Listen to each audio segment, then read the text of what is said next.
ശബരിമലയെ സംബന്ധിച്ചിടത്തോളം വളരെ പ്രധാനപ്പെട്ട ഒരു ദിവസം കൂടിയാണ്. ഇന്ന് വൈകിട്ട് നട തുറക്കുകയാണ്. നമുക്കറിയാം വലിയ തീർച്ചയായും. അപ്പോൾ നമുക്ക് സന്നിധാനത്തേക്ക് തന്നെ ആദ്യം പോകാം. പ്രത്യേകിച്ചും അയ്യപ്പൻ്റെ നടയിൽ നിന്ന് തന്നെ വാർത്തകൾ ആരംഭിക്കുന്നത് വലിയ ഒരു അനുഗ്രഹം തന്നെയാണ്.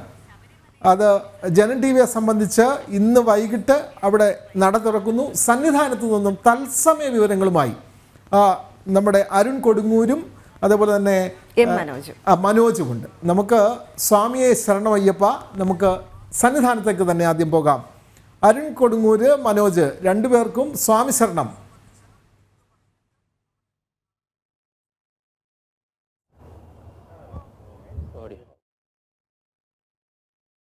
നമുക്ക് സന്നിധാനത്ത് നിന്നും തത്സമയ വിവരങ്ങൾ നൽകാൻ വേണ്ടി അരുൺ കൊടുങ്ങൂരും മനോജുമുണ്ട്.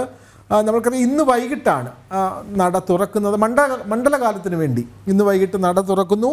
തന്ത്രിമാരുടെ സാന്നിധ്യത്തിൽ മേൽശാന്തിയാണ് തിരുനട തുറക്കുന്നത്. ശരി, അരുൺ കൊടുങ്ങൂർ അവിടെ നിന്ന് ചേരുന്നുണ്ട്. അരുൺ, ഇപ്പോഴവിടുത്തെ അവസ്ഥ എന്താണ്? ശബരിമലയിൽ ഭക്തരുടെ ഒഴുക്ക് ഉണ്ടായേക്കാമെന്നാണ് കരുതുന്നത് അല്ലേ?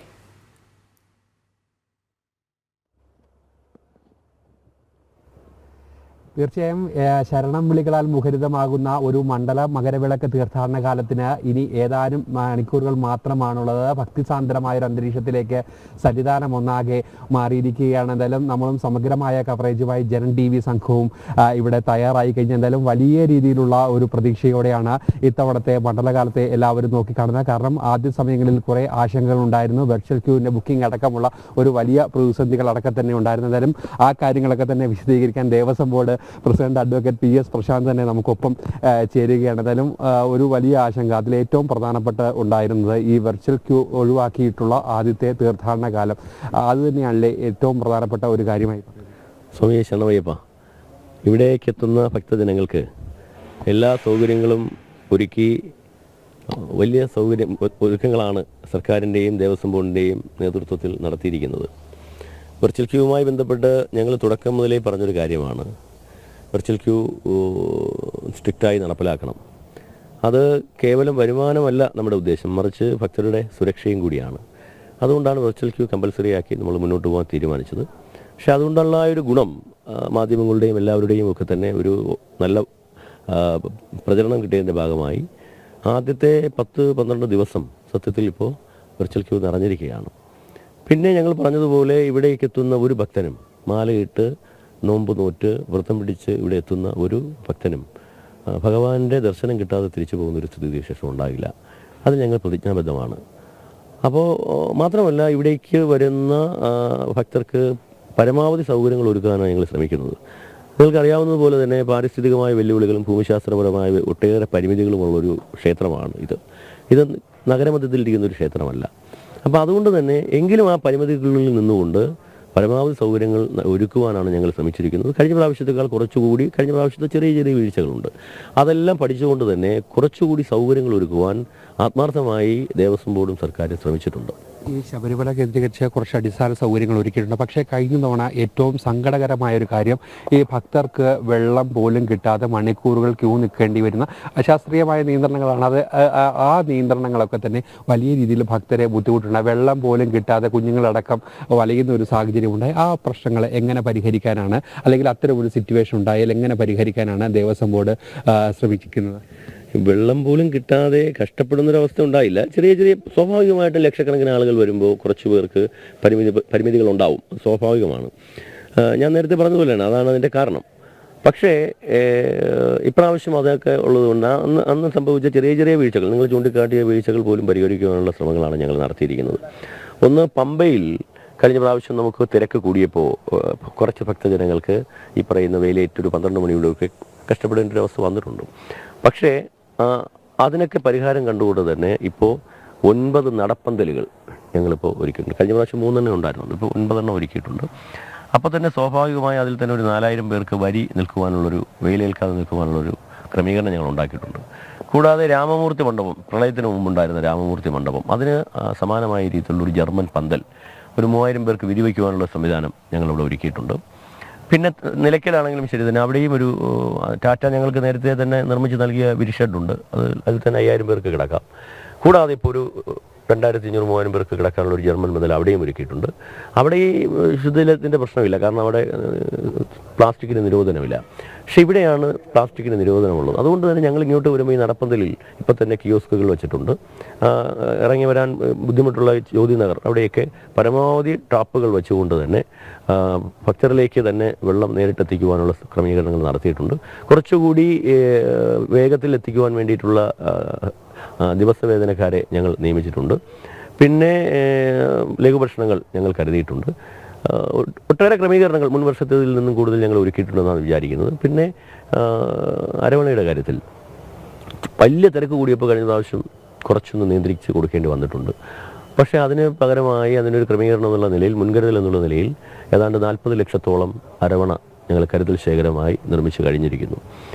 പിന്നെ ഭക്തർക്ക് വേണ്ടിയിട്ടുള്ള സുരക്ഷയുടെ കാര്യത്തിൽ കഴിഞ്ഞ പ്രാവശ്യവും ഒരു ഇൻഷുറൻസ് പദ്ധതി ഉണ്ടായിരുന്നു. പക്ഷേ അതൊരു ക്രിസ്റ്റൽ ക്ലിയർ ആയിരുന്നില്ല.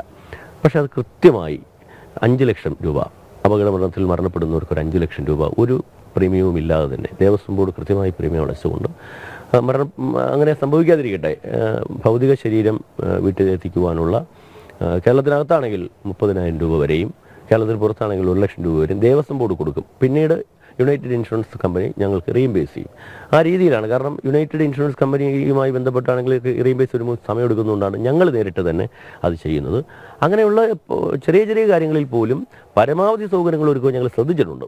ഇന്നിപ്പം സാറിന് 5 മണിക്കാണ് നട തുറക്കുന്നത്. ആ നട തുറക്കുന്ന ഒരു സമയത്തിൽ കൂടി മാറ്റം വരുന്നുവെന്ന് അറിയുന്നു. അതെങ്ങനെയാണ്? ഞങ്ങൾ യഥാർത്ഥത്തിൽ കഴിഞ്ഞ പ്രാവശ്യം നട തുറക്കുമ്പോൾ 16 മണിക്കൂർ മാത്രമേ ഉണ്ടായിരുന്നുള്ളൂ കഴിഞ്ഞ വൃശ്ചിക മാസത്തിൽ.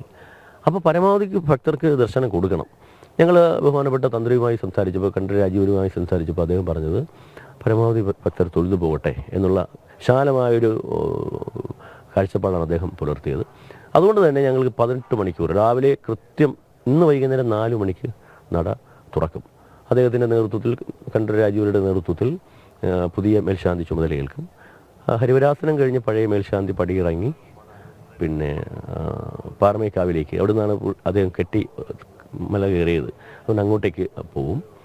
കൃത്യം രാവിലെ വൃശ്ചികം 1 രാവിലെ 3 മണിക്ക് തന്നെ നട തുറക്കും.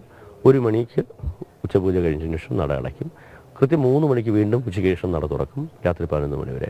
അങ്ങനെ 18 മണിക്കൂറാണ് നമ്മൾ ക്രമീകരിച്ചിരിക്കുന്നത്. പരമാവധി ഭക്തരെ, ഇപ്പോൾ സ്വാഭാവികമായി ഉച്ചയ്ക്ക് 1 മണിയാകുമ്പോൾ കുറച്ച് ഭക്തർ കൂടി തൊഴുവാൻ ബാക്കിയുണ്ടെങ്കിൽ അത് ചിലപ്പോൾ ഒരു 10-15 മിനിറ്റ് കൂടി ഞങ്ങൾക്ക്, കാരണം പരമാവധി ആളുകളെ കടത്തി വിടണം. രാത്രി 11 മണി കഴിയുമ്പോൾ ചിലപ്പോൾ സ്വാഭാവികമായും കുറച്ച് കൂടി കൊണ്ട് തൊഴുവാനുള്ള, അങ്ങനെ അതിനൊക്കെ സഹകരിക്കുന്നൊരു തന്ത്രിയും പിന്നെ മേൽശാന്തിമാരും ഒക്കെ തന്നെയാണ് ഇവിടെ ഉള്ളത്. അവരോട് ഞങ്ങൾ കടപ്പെട്ടിരിക്കുന്നു. അങ്ങനെ എല്ലാ മേഖലയിലും പരമാവധി ഭക്തർക്ക് ദർശനം കിട്ടാൻ വേണ്ടിയിട്ടുള്ള ക്രമീകരണങ്ങളാണ് ഞങ്ങൾ ഒരുക്കുന്നത്. വളരെയധികം നന്ദി ഈ തിരക്കുള്ള സമയത്തും ചിരൺ ടിവിയോട് പ്രതികരിച്ചതിൽ. ഏതായാലും വിപുലമായ ക്രമീകരണങ്ങൾ ദേവസ്വം ബോർഡ് എടുത്തിരിക്കുന്നു എന്നാണ് ദേവസ്വം ബോർഡ് പ്രസിഡന്റ് പറഞ്ഞിരിക്കുന്നത്. മനോജ് കൂടി നമുക്കൊപ്പം ചേരുകയാണ്. കഴിഞ്ഞ തവണയൊക്കെ ഈ അടിസ്ഥാന സൗകര്യങ്ങൾ, കഴിഞ്ഞ മാസപൂജയ്ക്ക് മനോജായിരുന്നു ഇവിടെ ഉണ്ടായിരുന്നത്. ആ സമയത്ത് വലിയൊരു ബുദ്ധിമുട്ട്, മാസപൂജയ്ക്ക് പോലും തീർത്ഥാടകർക്ക് വലിയൊരു ബുദ്ധിമുട്ടുണ്ടാകുന്ന ഒരവസ്ഥ. ആ കാര്യങ്ങളാണ് നമ്മളിപ്പോൾ ദേവസ്വം ബോർഡ് പ്രസിഡന്റിനോട്, ആ പ്രശ്നങ്ങൾക്കൊക്കെ തന്നെ പരിഹാരമുണ്ടായി എന്നാണ് ദേവസ്വം ബോർഡ് പ്രസിഡന്റ് ഇപ്പോൾ പറയുന്നത്. തീർച്ചയായും ഈ തുലാമാസ പൂജയ്ക്ക് സാധാരണ എത്തുന്നതിനേക്കാൾ ഭക്തർ ഇവിടേക്ക് എത്തി. അന്ന് അവരെ നിയന്ത്രിക്കാൻ കൃത്യമായിട്ടുള്ള പോലീസ് സംവിധാനം, അല്ലെങ്കിൽ അവർക്ക് ആവശ്യമായിട്ടുള്ള കുടിവെള്ളം, ലഘുഭക്ഷണം, ഇതൊന്നും തന്നെ കിട്ടാതെ അവർ വലിയ ബുദ്ധിമുട്ട് നേരിടുന്ന ഒരു സാഹചര്യമുണ്ടായി. അപ്പോൾ അതിനൊക്കെ പരിഹാരം കാണുമെന്നാണ് എന്തായാലും ദേവസ്വം ബോർഡിന്റെ ഭാഗത്തു നിന്ന് അറിയിച്ചിട്ടുള്ളത്.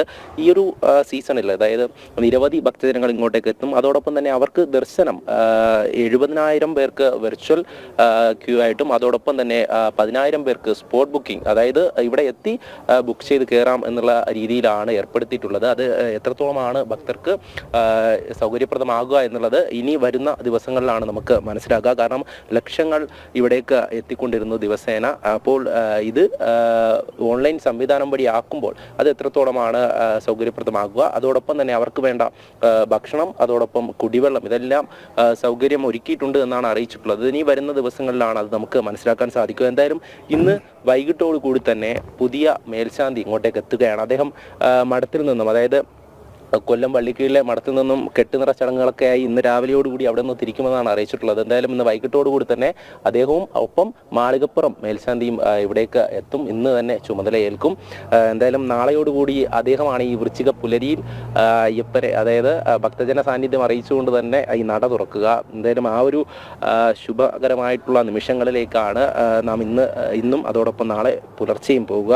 അതിൽ തന്നെ ഇന്ന് ഉച്ചയ്ക്ക് 1 മണിയോടുകൂടി തന്നെയാണ് പമ്പയിൽ നിന്നും ഈ ഭക്തജനങ്ങളെ ഇങ്ങോട്ടേക്ക് കടത്തിവിടുക. തുടർന്ന് കൃത്യമായും, അതായത് നിയന്ത്രണത്തോടു കൂടി തന്നെയായിരിക്കും ഈ ഒരു ദർശനമൊക്കെ ഏർപ്പെടുത്തുക എന്ന് അറിയിച്ചിട്ടുണ്ട്. നിയന്ത്രണങ്ങളൊക്കെ പറയുമ്പോൾ നാളെ ഈ ഒരു സമയം അല്ലെങ്കിൽ വൈകുന്നേരം ഈ സമയമാകുമ്പോൾ ഇവിടേക്കും നിൽക്കാൻ പറ്റാത്ത ഒരവസ്ഥയിലേക്ക് കാര്യങ്ങൾ പോകും. കാരണം നമുക്കറിയാം, ഒരു ഭക്തജന പ്രവാഹം ഇത്തവണയും ഉണ്ടാകുമെന്നുള്ള കാര്യത്തിൽ യാതൊരു തരത്തിലുള്ള സംശയവുമില്ല. എല്ലാവിധ ഒരുക്കങ്ങളും പൂർത്തിയായിക്കൊണ്ട്, എല്ലാവിധ ക്രമീകരണങ്ങളും പൂർത്തിയായിക്കൊണ്ട് സന്നിധാനമെല്ലാം ഒരുങ്ങിക്കഴിഞ്ഞിരിക്കുന്നു. എന്തായാലും ശരണം വിളികളാൽ മുഖരിതമാകുന്ന, എങ്കും ശരണം വിളികളാൽ മുഖരിതമാകുന്ന എല്ലാ വഴികളുമെല്ലാം തന്നെ ശരണം വിളികളാൽ മുഖരിതമാകുന്ന ആ ഒരു സന്നിധാനം ഒരുങ്ങിക്കഴിഞ്ഞിരിക്കുകയാണ്. എന്തായാലും ഭക്തരെ സംബന്ധിച്ചോളം ഏറ്റവും വ്രതശുദ്ധി ചേർന്ന, ഏറ്റവും പുണ്യം നിറഞ്ഞ, ഏറ്റവും പവിത്രമായ ഒരു നാളുകളിലൂടെയാണ് ഇനി കടന്നു പോകുന്നത്. കാരണം അത്രയേറെ ഭവ്യമായ ഒരു അനുഭവം ഭക്തർക്ക് നൽകുന്ന ഒരു തീർത്ഥാടന കാലമാകട്ടെ ഇത്. കഴിഞ്ഞ തവണയൊക്കെ തന്നെ വലിയ രീതിയിലുള്ള പ്രതിസന്ധികൾ ഭക്തർക്ക്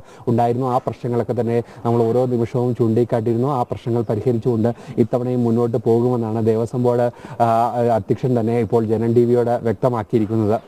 തീർച്ചയായും തുലാമാസത്തെ അവസാനത്തെ ദിവസം അവിടെ നിൽക്കാനുള്ള ഭാഗ്യം ജനം ടിവിക്കാണ് ലഭിച്ചത്. അത് അരുൺ കൊടുങ്ങൂരും മനോജിലൂടെയും നമുക്ക് സാധ്യമായിരിക്കുന്നു എന്നുള്ളതാണ്. ആ സന്നിധാനത്ത് Devaswom board president PS Prashanth ആ സന്നിധാനത്തെ ഏറ്റവും അവസാനത്തെ ഒരുക്കം ജനം ടിവിയുമായി പങ്കുവച്ചു. ഒരുപക്ഷെ ശബരിമലയിലെ പ്രശ്നങ്ങൾ ഏറ്റവും കൂടുതൽ ഭക്തരിലേക്ക് എത്തിക്കുന്നത് ജനം ടിവിയാണ്. സ്വാഭാവികമായും ദേവസ്വം ബോർഡ് പ്രസിഡന്റിൻ്റേതടക്കമുള്ള വിമർശനങ്ങൾ, അല്ലേ, അദ്ദേഹത്തിനെതിരെയുള്ള വാർത്തകൾ, അദ്ദേഹത്തിനെതിരെയല്ല, അവിടെ നടക്കുന്ന അയ്യപ്പ ഭക്തർ നേരിടുന്ന പ്രശ്നങ്ങൾ ഏറ്റവും കൂടുതൽ ഭക്തരിലേക്കും പ്രേക്ഷകരിലേക്കും എത്തിക്കുന്ന ജനം ടിവിയാണ്. പക്ഷേ ദേവസ്വം ബോർഡ് പ്രസിഡന്റിൻ്റെ പ്രതികരണം കൂടി നമുക്ക് ഈ പുലർവേളയിൽ നമുക്ക് നൽകാൻ കഴിഞ്ഞു എന്നുള്ളത് ഒരു മഹാഭാഗ്യം തന്നെയാണ്.